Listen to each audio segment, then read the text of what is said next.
Good evening, class. This is Mrs. Albright, and tonight we are working on Module 1, Lesson number 14. And our objective is to use our understanding of place value so that we can subtract large numbers with regrouping more than 2 or up to 3 times, so more than just 1 or 2 times like we've been doing. And we are also going to learn how to apply this knowledge so that we can solve word problems. So make sure you have your scratch paper or a whiteboard, and let's get started. Our first problem is 22,397 minus 3,745. So to start this problem, the first thing I'm going to do is rewrite this problem vertically. So I'm going to start with my whole, 22,397, minus, and I'm going to make sure I line up my place values carefully, 3,745. Now, before I start subtracting this, I also want to draw my tape diagram so I can really think about this subtraction problem as a part-whole problem. With subtraction, the number that we are starting with, that is our whole. So I'm going to indicate that on my place value, or on my tape diagram, right here. That is my whole. And one part that I know is 3,745. This is the part that I'm trying to figure out. The other part that will, when I add it to 3,745, it will equal 22,397. Now, before I get started, I want to do some estimating, and I can round this number right here, my whole number. I'm going to say that that is about 22,000. And this is about 4,000. So 22,000 minus 4,000 is going to leave me with 18,000.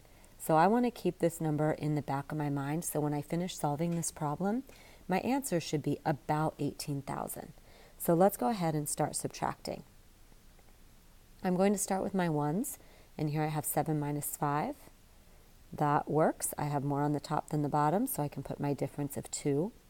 Then I have 9 minus 4. I'm going to put my difference of 5. Now here's where I need to start regrouping because I have 3 minus 7.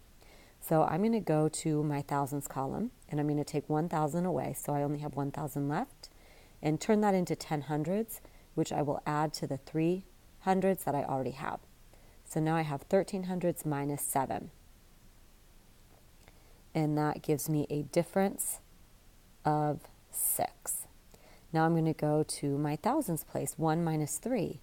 And again, I can't do that. So I'm going to go to my 10,000s column and do some regrouping. I'm going to take 10,000 away and turn that into 10,000s, which I will add to the 1,000 I already have. So now I have 11,000s, and now I can subtract 3. So 11 minus 3 leaves me with 8. Finally, I can go to my 10,000s column. 1 minus 0 is 1. So I'm going to go ahead and write my 1 here. And then I'll go back and put my comma, ones, tens, hundreds, comma, right there.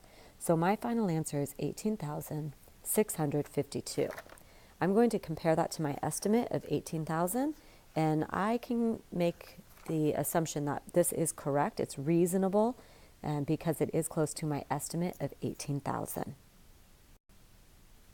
This next problem is very similar, but our numbers are a little bit bigger.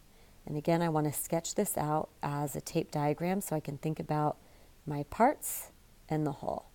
So my whole for this number is that large number, 210,290. And I'm going to break this into 2 parts. One part I don't know, and then this part is 45,720. And I want to come up with an estimate in my mind of what my answer should be close to. So I'm going to round both of these numbers to the highest place value. So 210,290, I'm going to round that to 200,000. And 45,720, I'm going to round to 50,000. So 200,000 minus 50,000 leaves me with 150,000. So let's keep that number in the back of our mind. So after we solve this problem, we should check our answer and see if it's reasonable based on our estimate of 150,000. So I need to rewrite this problem vertically, making sure that I line up all my place values. 45,720. And we are subtracting, and I'm going to start with my ones. 0 minus 0 is 0. 9 minus 2, I can subtract that without any regrouping. Now we have 2 minus 7. And you'll see that my 2 is smaller than my 7. So I need to do some regrouping. So I'm going to go next door, but I notice that there is a 0 in the thousands column. So there's nothing that I can regroup from. So I have to go next door again, and I'm going to regroup this 1 10,000. So now I'm left with 0 10,000s, and then that becomes 10,000s. Now, when I go back to my 200s and I look to regroup from my thousands column, now I have some there that I can regroup. So I'm going to regroup again and turn those 10,000s into 9,000s, and then that 1,000 I took away becomes 10 hundreds that I put together with the 200s I already have. So now I have 12 minus 7, which leaves me with 6. I can subtract my thousands. 9 minus 5 leaves me with 4. Now here I have 0 minus 4, so this is where I have to do some more regrouping. I'm going to go to my 100,000s column, take 100,000 away, turn that into 10 10,000s, which I will put together with with the 0 that's already there. So now I have 10 10,000s. 10 minus 4 is 6, and 1 minus 0 is 1. So my final answer is 164,670. I'm going to compare that to my estimate, and that seems pretty reasonable. 164,670 is pretty close to 150,000. Now I would like you to try with this problem, 71,989 minus 21,492. Next problem, 371,989 minus 96,492. So now we're going to think about how we can use this subtraction within the context of word problems to help us solve problems like this. So let's read this story problem together. Bryce needed to purchase a large order of computer supplies for his company. He was allowed to spend this much money on computers. However, he ended up spending only this much money. How much money did Bryce have left? Now, the reason I have the values or the numbers covered up in this problem is so that we can really think about the question and what it is that we are being asked to solve. So I'm going to sketch this out with a tape diagram. I'm going to start with a big box. And I know that this is the total amount of money that he started with. Now I know that money is divided into two parts, the part that he spent and the part that he didn't spend, which is what we're trying to figure out. So now let's take a look at these numbers and plug them into our place value chart. He was allowed to spend $859,239, but he only spent $272,650. So we need to figure out how much is left.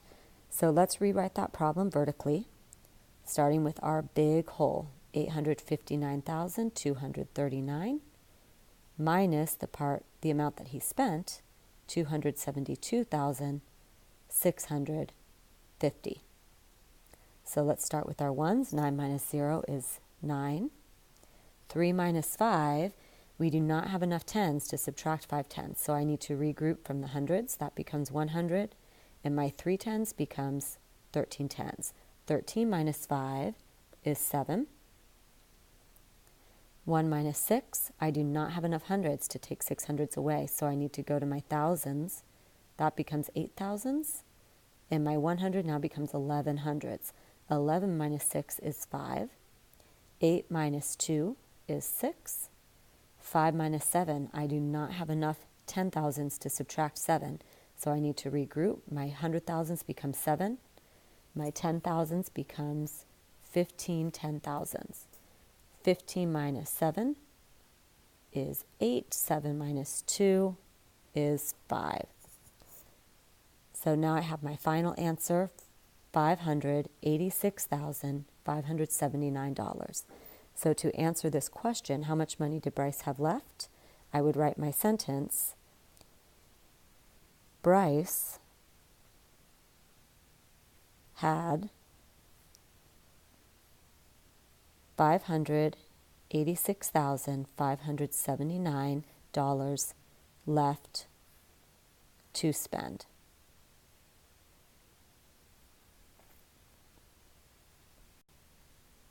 So now we have 2 story problems for you to try on your own. I will read each of them to you.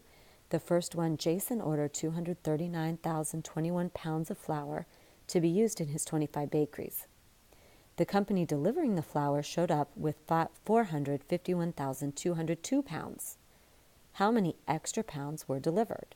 So sketch out your tape diagram, figure out what are the 2 parts, what is my whole, and do the subtraction to be able to answer this question.